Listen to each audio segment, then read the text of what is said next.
कौन नहीं चाहता कि उसका मेंटर एक यूपीएससी रैंकर हो। 2021 के फाइनल रिजल्ट्स में सिविल्स दिल्ली आईएएस के 200 से भी ज्यादा सिलेक्शंस हैं। Guys, I am going to connect you 1-to-1 with civils Delhi rankers for free. There is a link in the description, fill it and schedule a session. These ranker will prepare a timetable and a personalized plan for you। ये toppers आपको exactly वही बताएंगे कि कौन सी book follow करनी है, कौन सा चैप्टर पढ़ना है। They will guide you in answer writing, mocks and accessing them। Don't miss this golden opportunity to get mentored by a ranker।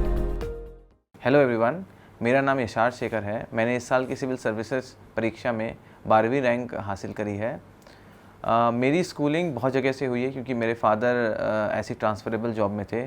सो मैं कुछ अपना टाइम मैंने प्रतापगढ़ में पढ़ा है, कुछ time Ghaziabad, Bijnor, Mainpuri and eventually मैंने अपना class 10th city Montessori school Lucknow से कंप्लीट किया है एंड क्लास 12th मैंने लमार्टिने कॉलेज लखनऊ से कंप्लीट किया है। मेरा सिविल सर्विसेज में जाने का बहुत पहले से सपना था और यही कारण था कि मैंने जब क्लास 10th से मैं क्लास 11th में आया तो मैंने अपनी स्ट्रीम चेंज करके ह्यूमैनिटीज़ स्ट्रीम ले ली, जिसमें मेरे सब्जेक्ट्स से जैसे English, history, political science, economics and mathematics. उसके बाद मैं दिल्ली यूनिवर्सिटी आ गया जहाँ पे मैंने इकोनॉमिक्स ऑनर्स में अपना ग्रेजुएशन किया है फ्रॉम सेंट स्टीफेंस कॉलेज।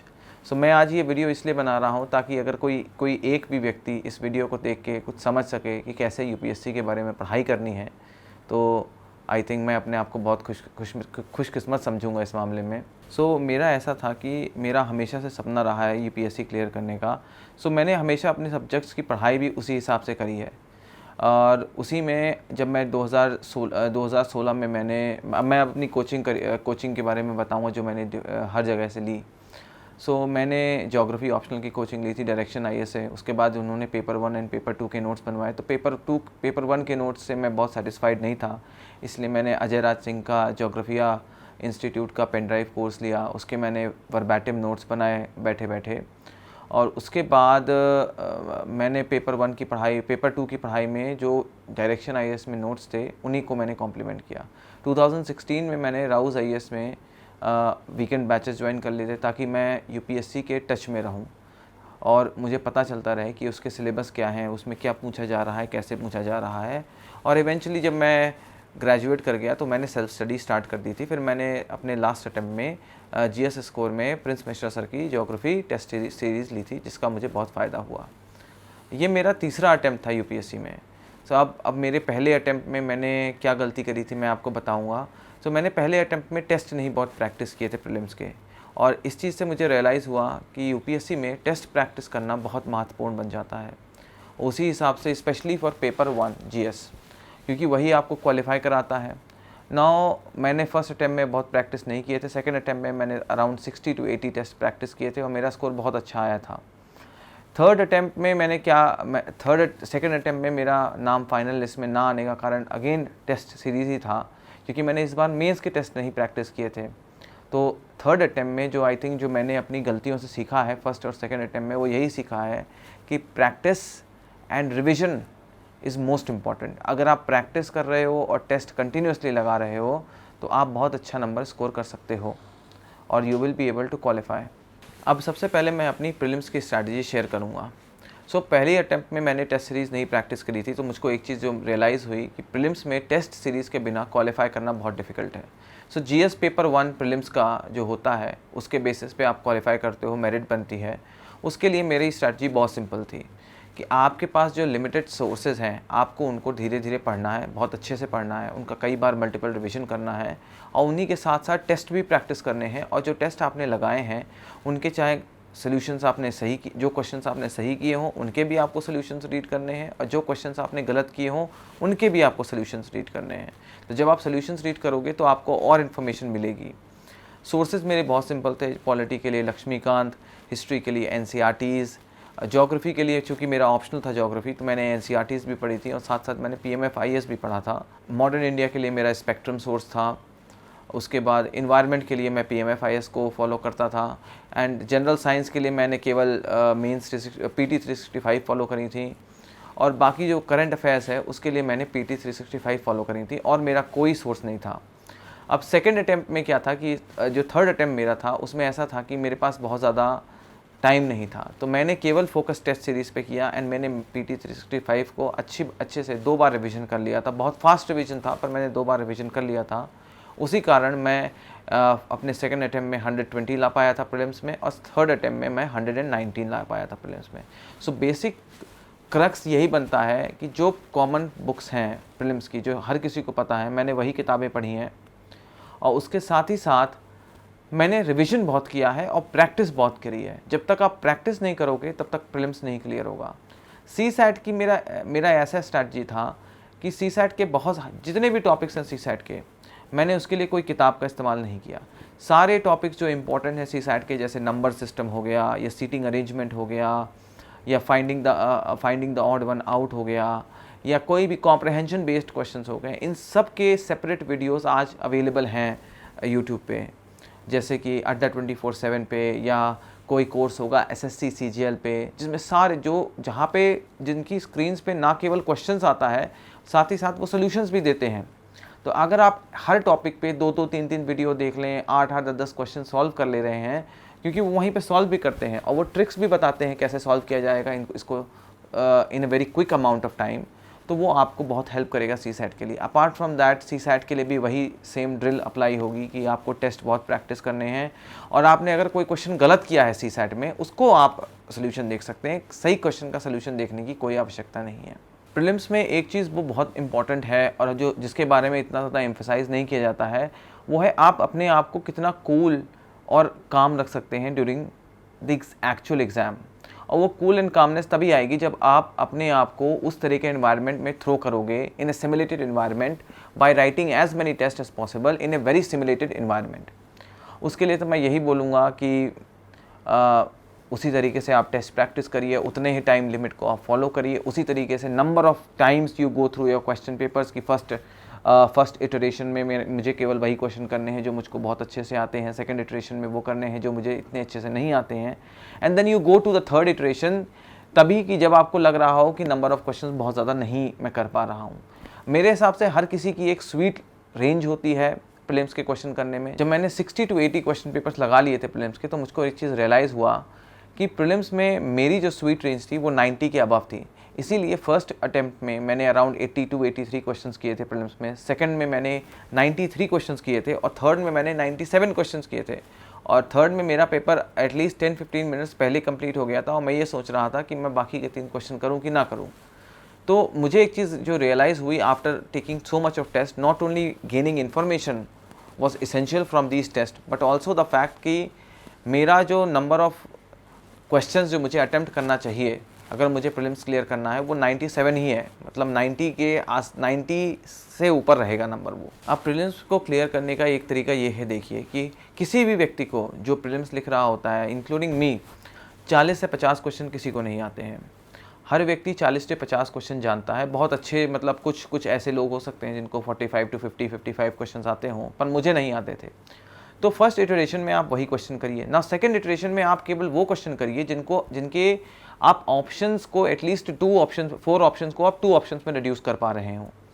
उसके बाद आप ऐसे क्वेश्चंस पे जाइए जिनमें आप केवल एक ऑप्शन एलिमिनेट कर ले रहे हों, और यही ऑप्शन एलिमिनेट करना आपको तभी आएगा जब आप बहुत बार उन टेस्टों को आप करेंगे, और साथ ही साथ आप उन टेस्ट के सॉल्यूशंस पढ़ेंगे, क्योंकि बहुत बार ऐसा होता है कि जो टेस्ट के सॉल्यूशंस होते हैं उनमें ऐसे पॉइंट्स होते हैं जिनका आप इस्तेमाल करके कोई ना कोई ऑप्शन को एलिमिनेट कर सकते हो।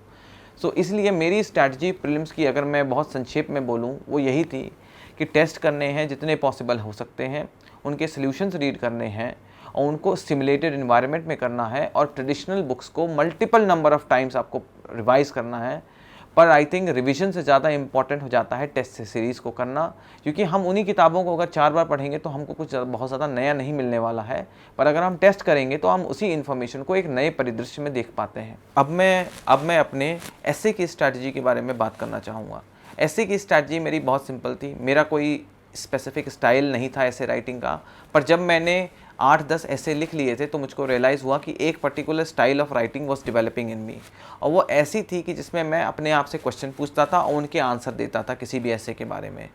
जैसे फॉर एग्जांपल अगर क्वेश्चन सस्टेनेबल डेवलपमेंट पे है तो सस्टेनेबल डेवलपमेंट क्या है, कैसे है, उसके क्या आयाम्स हैं, तो उनके मैं पॉलिटिकल, सोशल, इकोनॉमिक एस्पेक्ट्स बता देता था। उसके बाद क्या प्रॉब्लम्स आ रही हैं सस्टेनेबल डेवलपमेंट में, कैसे हम उन प्रॉब्लम्स को सॉल्व कर सकते हैं। तो इस तरीके से क्वेश्चन आंसर फॉर्मेट वाला ऐसे by including some elements of by including some thematic elements की मैं पॉलिटिकल, सोशल, इकोनॉमिक, कल्चरल भी उसमें ऐड कर देंगे। This was my strategy. मैंने कोई स्पेसिफिक प्रिपरेशन नहीं करी थी, बस मैंने एक कॉपी बनाई थी नोट कोट्स की, जिसमें फेमस फिलोसोफर्स के कोट्स थे, जैसे Abraham Lincoln, Mahatma Gandhi, Swami Vivekananda, Lao Tzu. सो इन सब के मैंने 4-4, 5-5 कोट लिख लिए थे उस कॉपी में, और मैं उसको डेली रिवाइज करता था मॉर्निंग में उठने के बाद। बाकी मेरी जो इन्फॉर्मेशन का सोर्स था ऐसे के लिए, वो बेसिकली सेम सोर्स था, जैसे मैं GS paper 1, GS paper 2, GS paper 3 and GS paper 4 में यूज़ कर रहा हूँ। तो जो भी मैंने पेपर जीएस पेपर 1, 2, 3, 4, इवन मेरा ऑप्शनल जो कि ज्योग्राफी था, उसमें मैंने यूज़ किया है सोर्सेज को, उन्हीं का इस्तेमाल करके मैं ऐसे के आंसर लिखता था। बस ऐसे में एक चीज़ बहुत इंपॉर्टेंट हो जाती है मेरे लिए, जो मतलब मोस्ट इंपॉर्टेंट थी अगर मैं कोई ऐसे लिख रहा था, तो वो यही था कि पहले तो हर एक पैराग्राफ इन ऐसे को आपको नया पॉइंट शो करना है, उसके बाद उसमें आपको एक न एक एग्जाम्पल डालना है, और उसके बाद एक लास्ट जो आपको लाइन लिखनी है उस पैराग्राफ में, it should be a connecting line, which means that the ऐसे शुड नॉट लुक कि भाई पहला पैराग्राफ और दूसरे पैराग्राफ में कोई कनेक्शन ही नहीं है। सो आपको पहले पैराग्राफ को दूसरे पैराग्राफ के साथ कनेक्ट करना है, और हर पैराग्राफ में एग्जाम्पल डालना है, और हर पैराग्राफ में आपको नया आइडिया डालना है। So by I think incorporating these elements in your ऐसे, आपका ऐसे बहुत अच्छा लिखा जा सकता है। मेरे फर्स्ट अटैम्प्ट में ऐसे थे, ऐसे में मार्क्स थे 131, and when I cleared UPSC my marks today are 128। I think 128 इस साल थोड़ा सा डिसेंट स्कोर मैं कह सकता हूँ, क्योंकि इस साल फिलोसॉफिकल एसेज आए थे। अगेन यूपीएससी का जो ट्रेंड है एसेज के मामले में, वो बहुत बदल रहा है धीरे धीरे, और आपको एक ओपन माइंड के साथ जाना पड़ेगा। ये नहीं है कि आप एक्सपेक्ट नहीं कर सकते हो कि फैक्चुअल ऐसे आएगा, या फैक्चुअल प्लस फिलोसॉफिकल ऐसे आएगा, या ओनली फिलोसॉफिकल ऐसे आएगा। So you have to go with an open mind. आप ओपन माइंड के साथ जाइए कि जो हमको मिलेगा हमें उस पर लिखना है, और ये तभी होगा जब आप प्रैक्टिस करोगे। मैंने 2 टेस्ट सीरीज़ ली थी एसेज के लिए। एक मैंने विकास रंजन सर की ट्रायम्फ आईएएस का मैंने ऐसे का टेस्ट सीरीज़ लिया था, और दूसरा मैंने विजन आईएएस का टेस्ट लिखा था, और दोनों से मुझे बहुत फ़ायदा हुआ। आपको प्रैक्टिस करते रहना है। जो 2023 में दे रहे हैं उनका टारगेट ये होना चाहिए कि हम हर 15 दिन में एटलीस्ट 1 या 2 ऐसे लिख रहे हैं। एंड जो अभी देंगे, जो 2022 का प्रीलिम्स दे रहे हैं, पहले तो मैं उनको शुभकामनाएं देना चाहूँगा कि आपका अच्छे से पेपर जाए। और दूसरा मैं ये कहूँगा कि अगर आपका क्लियर हो जाता है तो आपका टारगेट होना चाहिए कि हम हर 10 दिन में 1 ऐसे लिखेंगे। So by practising again and again आप अपना खुद का स्टाइल डेवलप करोगे, और फिर आप जब उसमें कंफर्टेबल हो जाओगे तो कोई भी किसी भी तरह का ऐसे आ जाए, आपकी जनरल स्टडीज़ की इन्फॉर्मेशन आपको हेल्प करेगी एक अच्छा ऐसे लिखने में। अब मैं अपनी मेंस की स्ट्रैटेजी के बारे में बात करूंगा। तो मेरी मेंस की strategy GS paper 1, GS paper 2, GS paper 3 and GS paper 4 के लिए बहुत सिमिलर थी। उन टॉपिक्स पे नोट्स बनाना जो टॉपिक्स पढ़े नहीं जा सकते थे, बहुत वास्ट सोर्सेज थे, और उन टॉपिक्स को केवल किताबों से पढ़ना जो मुझे लगता था केवल किताबों से ही पढ़ना चाहिए। जैसे मैं अगर बात करूं जीएस पेपर 1 की, तो जीएस पेपर 1 में history and geography and society होता है। तो ज्योग्राफी चूँकि मेरा ऑप्शनल था तो मैंने सारा ऑप्शनल से कवर किया था, पर एक जनरल स्टडीज़ के और एक ऐसे कैंडिडेट का जिसका ज्योग्राफी ऑप्शनल नहीं है, उसके लिए तो मैं रेकमेंड करूँगा कि आप एनसीईआरटीज़ पढ़िए, और उसके साथ साथ पीएमएफ आईएएस को भी यूज़ करिए। इस साल के जीएस पेपर 1 में बहुत सारे क्वेश्चन थे ज्योग्राफी के जो बहुत सारे लोगों को टफ लगते थे, पर मुझे लगता है अगर किसी ने पीएमएफ आईएएस बहुत अच्छे से पढ़ा होगा तो उसका वो वाला क्वेश्चन पेपर बहुत अच्छे से हुआ होगा। मेरे 120 ज्योग्राफी में इसीलिए आए क्योंकि मेरा पेपर 1 में इसीलिए आए हैं क्योंकि मैंने पीएमएफ आईएएस को बहुत अच्छे से पढ़ा था। हिस्ट्री के वही सिमिलर सोर्सेज हैं। एनसीईआरटीज़ पढ़ लीजिए। अगर आपको लग रहा है कि एनसीईआरटी से आपका नहीं हो पा रहा है तो आप तमिलनाडु बोर्ड की बुक्स पढ़ लीजिए। For modern India I made notes of spectrum, and चूँकि ये मेरा 3rd अटैम्प्ट था तो मैंने एनसीईआरटी बिपिन चंद्र जो है उसके भी मैंने नोट्स बना लिए थे, और मैंने मॉडर्न इंडिया पे फोकस किया था। आर्ट एंड कल्चर के लिए तो मैं यही कहूँगा कि आप आर्ट एंड कल्चर के लिए आप केवल नितिन सिंघानिया पढ़िए। मैंने कुछ टॉपिक्स के नितिन सिंघानिया के नोट्स बना लिए थे, जैसे डांसेस हो गया या आर्किटेक्चर हो गया, तो मुझे लगा इनका बहुत ज़्यादा स्कोप है। और आप इन आंसर्स को थीमेटिकली आंसर करिए। किसी भी आर्ट एंड कल्चर के क्वेश्चन के बारे में आप सोचिए कि उसका विजुअल एलिमेंट क्या है, उसका परफॉर्मिंग एलिमेंट क्या है, उसका लिटररी एलिमेंट क्या है।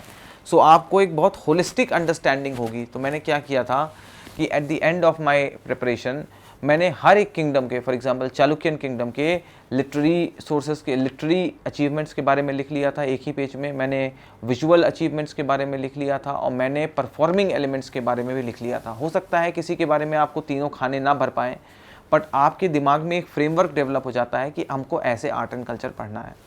सोसाइटी का ऐसा था कि सोसाइटी के लिए मैंने कोई बहुत स्पेसिफिक नोट्स नहीं बनाए थे, बस जो करंट अफेयर्स आता था, न्यूज़पेपर आता था, मैं उसको पढ़ता था। पोस्ट इंडिपेंडेंस के लिए मैंने इंडिया आफ्टर इंडिपेंडेंस वाली किताब मैंने पढ़ी थी, और वर्ल्ड हिस्ट्री के लिए मैंने mastering world history by Norman लोग पढ़ी थी, पर मैंने उसको कवर टू कवर नहीं पढ़ा था। केवल जो बहुत महत्वपूर्ण टॉपिक हैं जो आपसे पूछे जा सकते हैं, जैसे कि world war 1, world war 2, cold war, उसमें इंपॉर्टेंट टॉपिक्स जैसे क्यूबन मिसाइल क्राइसिस हो गया, and events, some events before world war 1, और उसके बाद सर्टेन इवेंट्स लाइक जो अमेरिका में बूम पीरियड आया था of 1929 and the depression of 1929, और साथ ही साथ सर्टेन टॉपिक्स जो उस किताब में नहीं है, मैंने उनको मृणाल की स्लाइड से पढ़ा था, जैसे American war of independence, American civil war, French revolution, and then the revolutions of 1848, the Italy's unification, Germany's unification. So ये मैंने कुछ टॉपिक्स डिसाइड कर लिए थे कि केवल कुछ सेलेक्टेड टॉपिक्स को ही पढ़ना है और उन पे मुझे फोकस करना है। कुछ टॉपिक्स मुझे नॉर्मन लोफ से मिल गए थे और कुछ टॉपिक्स मैंने मृणाल की स्लाइड से ही यूज़ किए थे। अगर हम पेपर 2 पे आते हैं, जीएस पेपर 2 पे, तो जीएस पेपर 2 के सोर्सेज भी मेरे बहुत लिमिटेड थे। पार्ट ए मतलब जो पॉलिटी वाला पार्ट था, उसके लिए मैंने केवल लक्ष्मीकांत से पढ़ा था, और उसमें कुछ टॉपिक्स जो मुझको लग रहा था कि मेंस के लिए बहुत महत्वपूर्ण हो जाते हैं, जैसे कि कमिटी, उसके मैंने नोट्स बना लिए थे, ट्रिब्यूनल्स मैंने उसके नोट्स बना लिए थे, और अदर टॉपिक्स जो आपको लगे इम्पॉर्टेंट है, मैंने उन टॉपिक्स के बहुत अच्छे से नोट्स बना लिए थे। बाकी गवर्नेंस पार्ट के लिए मैंने कोई बहुत स्पेसिफिक पढ़ाई नहीं करी थी। सर्टेन इश्यूज़ लाइक एनजीओज़ हो गया, सेल्फ हेल्प ग्रुप्स हो गया, या role of civil services in a democracy हो गया, तो इन सब के मैंने बहुत ब्रीफ नोट्स बना लिए थे। एआरसी के रिपोर्ट से जैसे सेल्फ हेल्प ग्रुप्स का नोट्स बना लिया, इंटरनेट का यूज़ करके मैंने role of civil services in democracy का नोट्स बना लिया। तो यही बहुत ब्रीफ एंड बहुत वेग तरीका था मेरा पढ़ाई का, specially for the governance part. International relations के लिए मैंने कुछ स्पेसिफिक नहीं पढ़ा, मैंने केवल करंट अफेयर्स फॉलो किए थे, और मैंने मेंस 365 एंड में फॉलो करी थी। सो मेंस 365 का यूज़ तो पेपर 1 में भी सोसाइटी के यूज़ में भी आएगा। अगर आपको सोसाइटी के आंसर्स अच्छे लिखने हैं तो आप मेंस 365 वाली करंट अफेयर्स के सारे डॉक्यूमेंट्स पढ़ लीजिएगा। पेपर 3 तो पूरा ही करंट अफेयर्स बेस्ड है, लेकिन इकोनॉमी वाला एस्पेक्ट मैंने कोई उसके नोट्स नहीं बनाए थे, वो भी मैं बिल्कुल करंट अफेयर्स से करता था, क्योंकि मैं एक अलग से स्पेशल इकोनॉमी का न्यूज़पेपर द मिंट पढ़ता था, और Indian Express was the second newspaper that I used to read, पर उससे बहुत कुछ कवर हो जाता था। और उसके बाद जो टॉपिक्स हैं, जैसे कि एग्रीकल्चर वाले टॉपिक्स हो गए, एफसीआई वाले टॉपिक्स हो गए, या फूड प्रोसेसिंग इंडस्ट्री वाले टॉपिक्स हो गए, इन सब के मैंने बहुत ब्रीफ नोट्स बनाए थे through the use of internet. तो इस पेपर 3 में आपको इंटरनेट का यूज़ बहुत करना पड़ेगा, क्योंकि ये बहुत करंट अफेयर्स बेस्ड सिलेबस है इसका। उसके बाद इंटरनल सिक्योरिटी के मैंने नोट्स बनाए थे फ्रॉम वाजीराम्स येलो बुक, और थोड़ा सा मैंने उसको इंटरनेट से कॉम्प्लीमेंट भी किया था। और उसके बाद इन्वायरमेंट, मेरा ज्योग्राफी ऑप्शनल में भी था इन्वायरमेंट, पर इन्वायरमेंट मैंने कोई नोट्स नहीं बनाए थे। इन्वायरमेंट के लिए मैं पीएमएफ से पढ़ता था, और वही जो मैंने प्रीलिम्स के लिए पढ़ा था इन्वायरमेंट से, मैंने मेंस के लिए भी पढ़ा, और साथ ही साथ मैंने इन सब इश्यूज़ को मैंने कॉम्प्लीमेंट किया मेंस 365 से। सो इन्वायरमेंट की मेंस 365 आती है, बहुत अच्छी आती है, आप उसको पढ़ लीजिए।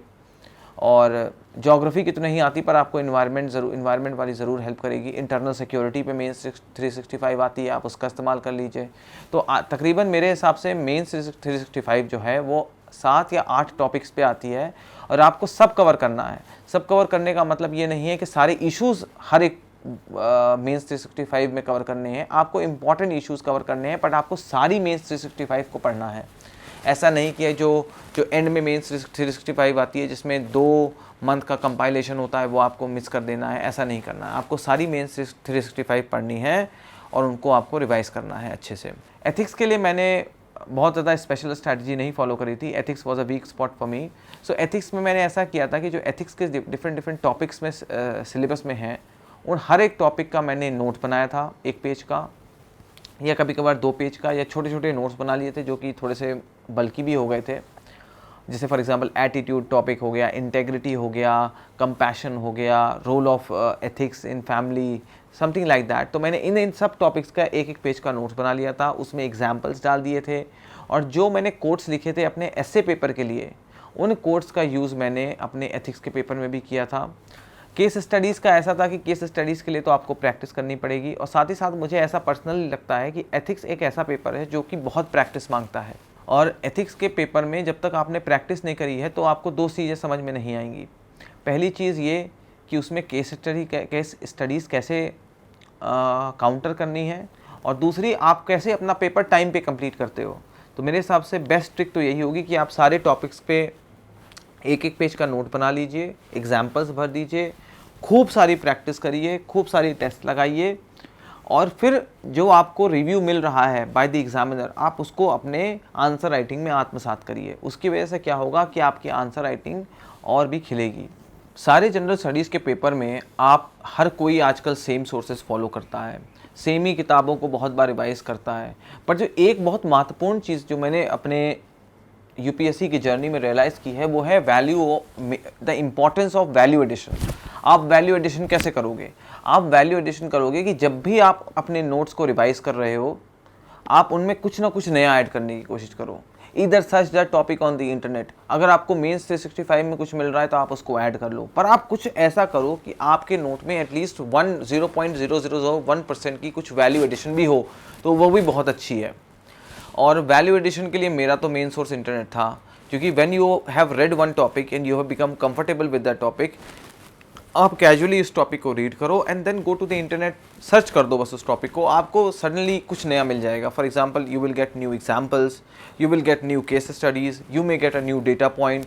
तो उसको आप हर बार अपने नोट्स में, whether you have made it them for paper GS1, GS paper 2, GS paper 3, GS paper 4, जितने भी आपने पेपर बनाए हैं उन सब में आप कुछ ना कुछ वैल्यू एडिशन करने की कोशिश करो थ्रू इंटरनेट, थ्रू मैगजीन्स। मैं ऐसा करता था कि मैं कट द क्लटर देखता था शेखर गुप्ता का, तो उसमें हर वीडियो बहुत अच्छा नहीं आता उसका, I don't agree with his views 100% of the time, but still उसके कुछ वीडियोस बहुत अच्छे थे, specially his videos on privatisation, जिसमें उसका सेंटर ऑफ राइट व्यू है, बहुत अच्छा व्यू है। सो मैं उनको देखता था, उससे मुझे कुछ नया पॉइंट मिलता था तो मैं अपने नोट्स में ऐड कर लेता था। मैं ओनली IAS का करंट अफेयर्स का कंपाइलेशन देख लेता था, तो उसमें मुझे कुछ नया मिलता था तो मैं उसको ऐड कर देता था। और कभी कभार मैं भारता फर्स्ट को फॉलो कर लेता था, कभी कभार मैं संसद टीवी के पर्सपेक्टिव को देख लेता था, पर ये बहुत रेगुलर नहीं थे। पर cut the clutter used to be regular thing for me.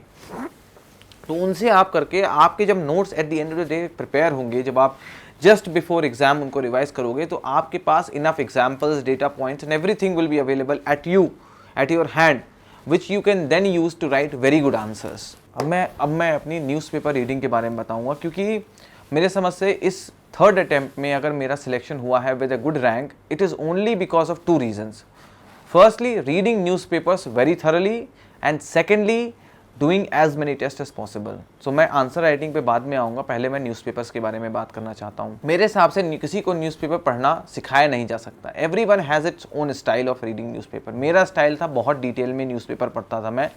In fact मैं बहुत ऑनेस्टली बताना चाहूँगा कि मैं 3 घंटे रोज़ अखबार पढ़ता था, और 1.5 घंटे में पढ़ता था इंडियन एक्सप्रेस एंड 1.5 घंटे में पढ़ता था मिंट इसलिए क्योंकि मिंट में बहुत अच्छी इकोनॉमी बेस्ड न्यूज़ आती थी, बहुत सारे डेटा फैक्ट्स आते थे, और उसमें एक पूरा एक्सप्लेन सेक्शन भी ऑलमोस्ट एवरी डे ही आता था। और मिंट में ऐसा था कि मिंट का जो मिंट में एक एस्पेक्ट होता है लॉन्ग स्टोरी, उसमें बहुत अच्छी इन्फॉर्मेशन होती थी, उसके एडिटोरियल्स बहुत अच्छे होते थे, और ये कॉम्प्लीमेंट किया मुझको GS पेपर 1, 2, 3 इवन 4 में इन सर्टेन एस्पेक्ट्स। तो मेरा तो यही सजेशन रहेगा कि ये बहुत पर्सनल ओपिनियन है, बट मुझे लगता है कि न्यूज़पेपर्स को बहुत ज़्यादा रीड करना चाहिए। और मैं पहले ही कह चुका हूँ कि अगर आपको ऐसे अपना अच्छा लिखना है तो हर पैराग्राफ में आप एग्जाम्पल्स डालिए। उसी तरीके से अगर आपको GS paper 1, GS paper 2 and GS paper 3 में बहुत अच्छा करना है तो आपको एग्जाम्पल्स डालने ही पड़ेंगे। और एग्जाम्पल्स तभी आएंगे जब आप कोई चीज़ नहीं पढ़ रहे हो। तो आपने जो सिलेबस पढ़ रखा है उसको तो आप बार बार पढ़ ही रहे हो, तो आप कोई नई चीज़ नहीं पढ़ रहे हो, आप उसको रिवाइज कर रहे हो। But daily you are reading 2 things new. मेरे लिए तो 2 नई चीज़ें थी, एक first newspaper and the second was the second newspaper, the Mint. तो आप ये चीज़ को जब आप पढ़ोगे और इसको आपको कॉम्प्लीमेंट करना है आंसर राइटिंग में, जब तक आप इसके साथ आंसर राइटिंग नहीं करोगे आपको समझ में नहीं आएगा कि हमारे दिमाग को क्या पता है, हम कैसे लिख रहे हैं। और an answer writing will make your newspaper reading very interesting, because तब आपको समझ में आ जाएगा कि हम जब आंसर लिखेंगे आपका framework of mind will be like that कि हम जब अखबार पढ़ेंगे तो हम इस हिसाब से पढ़ेंगे कि हमको ये एग्जाम्पल निकालना है न्यूज़पेपर से, ये एग्जाम्पल हम इस क्वेश्चन में लिख सकते हैं, वो एग्जाम्पल हम इस क्वेश्चन में लिख सकते हैं। मैं आपको एग्जाम्पल देता हूँ। जब मैं इंडियन एक्सप्रेस पढ़ रहा था तो there was an I think an article about explain section about interlinking of river, तो मैंने अपने उसका यूज़ किया मैंने अपने ज्योग्राफी ऑप्शनल पेपर 2 में। और इस साल एक क्वेश्चन आया था पार्लियामेंट्री कमेटी पे, तो उस पर पूरा एक आर्टिकल आया था मिंट में, जिसका मैंने यूज़ किया एग्जांपल्स दे करके। तो मेरे इसीलिए पेपर 1 में 120 मार्क्स है, पेपर 2 में 119 मार्क्स हैं, which are solely because of the fact कि मैंने in every question I have given at least 1 example और 2 examples minimum. So newspaper reading का मेरा बहुत सिंपल था, मैं बहुत डिटेल में न्यूज़पेपर पढ़ता था। मैं स्टार्ट करता था हमेशा एडिटोरियल से, उसके बाद I use to move on to the other aspects. और जो मुझे ऐसा लगता था कि बहुत इंपॉर्टेंट इन्फॉर्मेशन है तो मैं उसको न्यूज़पेपर पे 1-2 बार लिख लेता था ताकि एक प्रैक्टिस हो जाए राइटिंग की। मैं बहुत नोट्स मैंने कभी नहीं बनाए न्यूज़पेपर के, मुझे लगता था वो बहुत बल्कि हो जाते हैं। बस न्यूज़पेपर रीडिंग करो, you read it thoroughly both the newspapers and you move on to the next newspaper. Don't think कि हमको यार पिछले वाला न्यूज़पेपर याद है या नहीं है, आपका ये काम नहीं है। आपका काम है न्यूज़पेपर को पढ़ना, कोशिश करना कि हमको याद रह जाए। अगर वो याद नहीं रहता तो you don't have to blame yourself, you move on to the next newspaper. अब मैं अपनी आंसर राइटिंग के बारे में बात करना चाहूँगा। लास्ट के 2 अटेम्प्ट में, specially in my second attempt, I score 931 marks and I miss the cut off by 13 marks because the cut off was 944। तो मुझे लगता है मेरी गलती सबसे बड़ी हुई थी टेस्ट ना लिखने में। तो इस साल मैंने बहुत सारे टेस्ट लिखे। मैंने विजन की जनरल स्टडीज़ की टेस्ट सीरीज़ ली थी, मैंने विजन का एसे का टेस्ट सीरीज़ लिया था, मैंने विकास रंजन का एसे का टेस्ट सीरीज़ लिया था, और मैंने जीएस स्कोर का में प्रिंस मिश्रा सर की ज्योग्राफी की टेस्ट सीरीज़ ली थी, ज्योग्राफी ऑप्शनल टेस्ट सीरीज़ ली थी। तो मैंने इनको खूब रेगुलरली प्रैक्टिस किया। मैंने अराउंड 26 to 28 टेस्ट किए और मैं इनको सिमुलेटेड टाइम पीरियड में ही करता था कि मुझको 3 घंटे में ही पूरा पेपर कंप्लीट करना है। और अगर मेरे क्वेश्चन छूट भी रहे हैं तो I use to stop and then मैं एनालाइज करता था कि ऐसा क्या हो गया कि मैं अपने सारे क्वेश्चंस को नहीं कंप्लीट कर पा रहा हूँ ऑन टाइम। अब मैंने क्या किया था कि आप उन टेस्ट सीरीज़ के अराउंड अपनी प्रिपरेशन को रिवॉल्व कर सकते हो। मैंने जनरल स्टडीज़ के लिए तो ऐसा नहीं किया, पर मैंने अपनी ऑप्शनल की प्रिपरेशन को, जिस पे मैंने बहुत ज़्यादा फोकस किया इस साल, मैंने उसको अपनी टेस्ट सीरीज़ के अराउंड रिवॉल्व किया था। और मैंने अराउंड 10 टेस्ट लिखे थे ज्योग्राफी ऑप्शनल के, और मैंने अराउंड लिखे होंगे 8 to 9 test for general studies and I wrote around 7-8 test for essays. मैंने विजन का अभ्यास टेस्ट सीरीज, अभ्यास का जो टेस्ट से 4 मैंने वो भी लिखे थे। तो मैंने बहुत फोकस किया आंसर राइटिंग में। देखिए आंसर राइटिंग क्या होता है, कब आप आंसर राइटिंग स्टार्ट करो।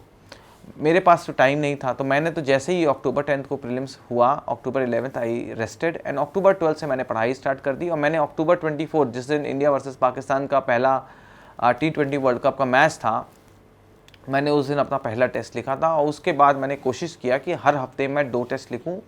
और समबडी जो अगले साल दे रहा है वो तो हर 10 दिन में 15 दिन में 1 या 2 टेस्ट लिख सकता है, पर हमारे पास तो बहुत कम टाइम होता है। हमारे पास तो 90 दिन का टाइम होता है to prepare fully for mains.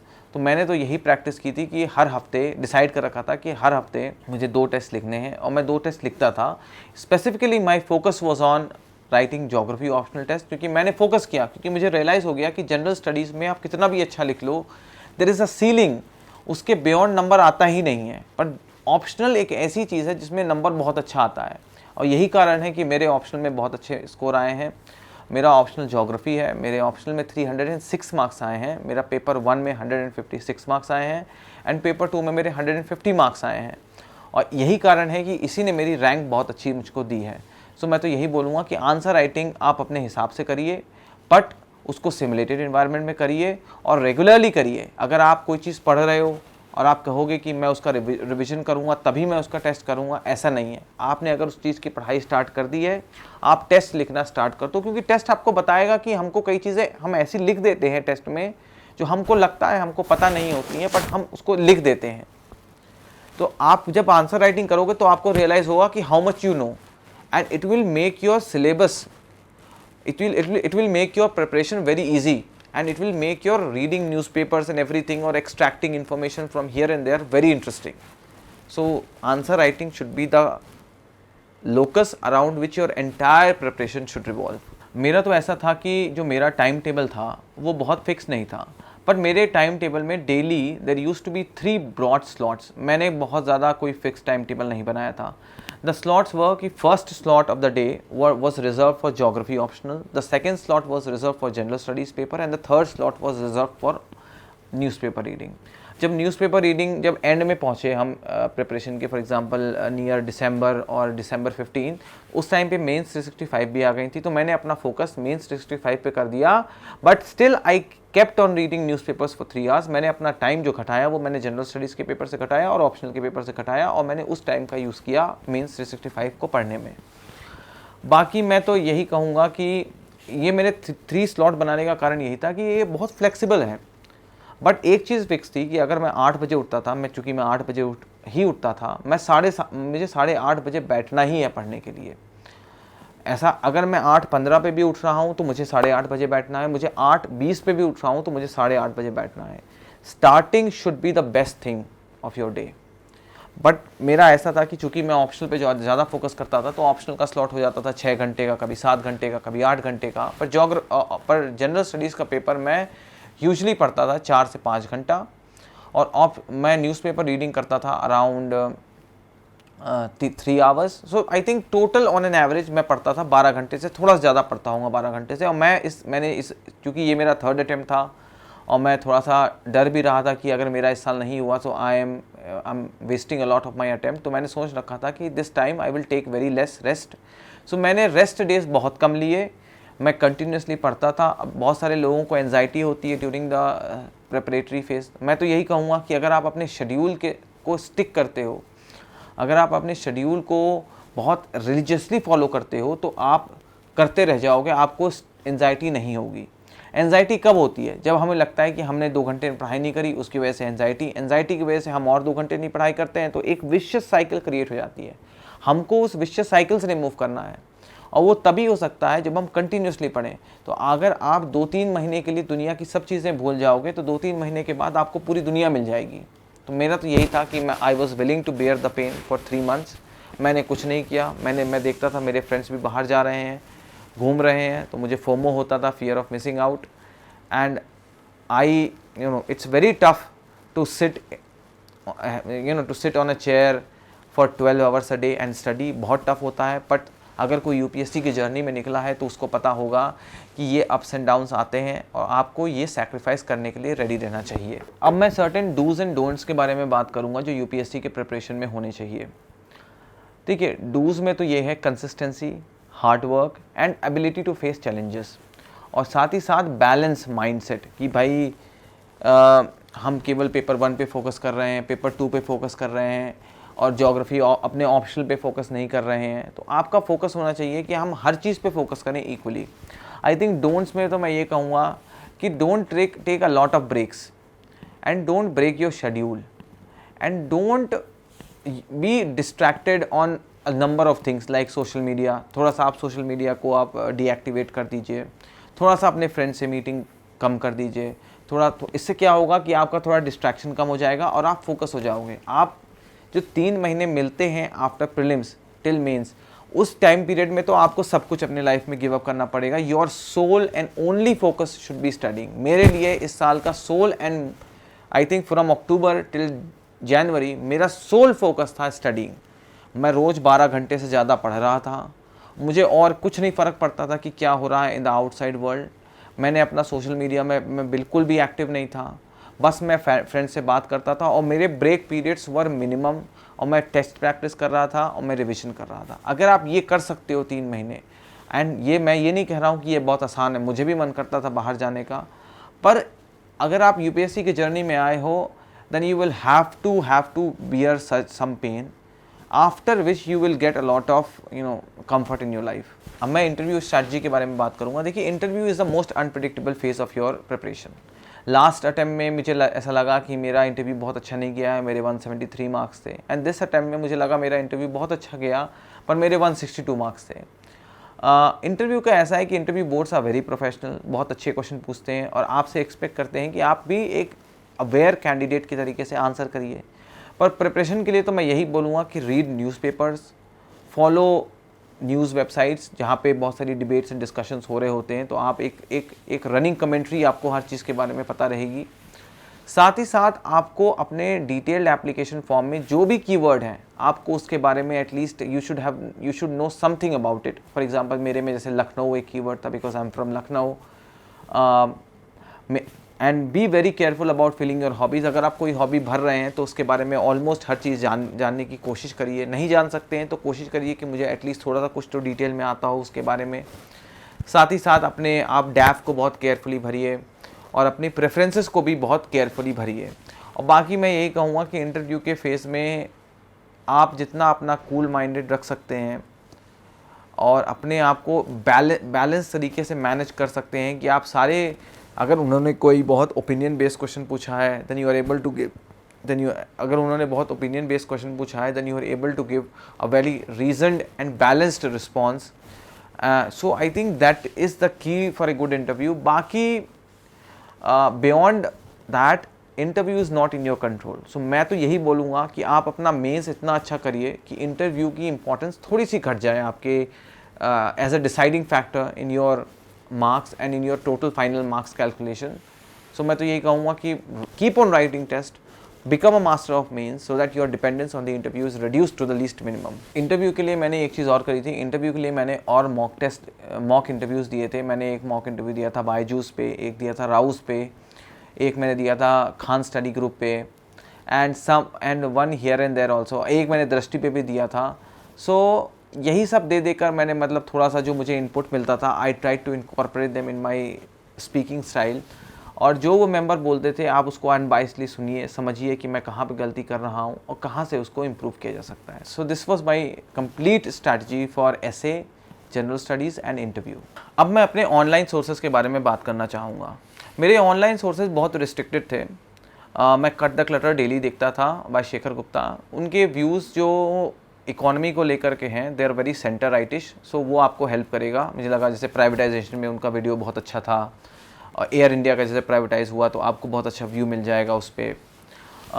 बाकी मेरे अदर ऑनलाइन सोर्सेज तो थे, जैसे ओनली आईएएस का कभी मैंने रैंडम वीडियो देख लिया, कोई भारत फर्स्ट का कोई मैंने रैंडम डिबेट देख ली बिग पिक्चर में, पर्सपेक्टिव्स फ्रॉम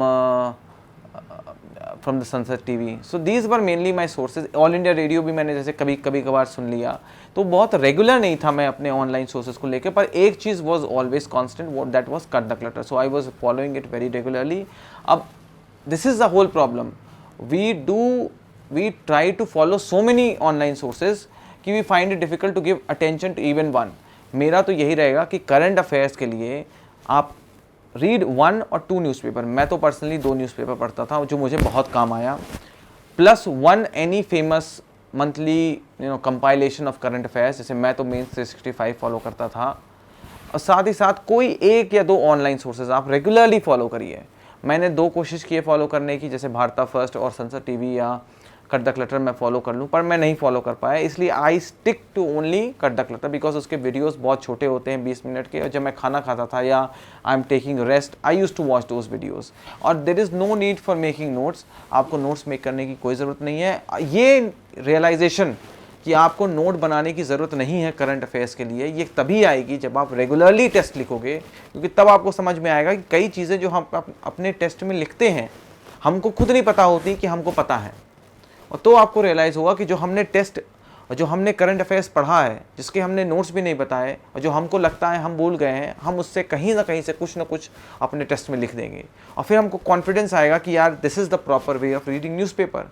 कौन नहीं चाहता कि उसका मेंटर एक यूपीएससी रैंकर हो। 2021 के फाइनल रिजल्ट्स में सिविल्स दिल्ली आईएएस के 200 से भी ज्यादा सिलेक्शंस हैं।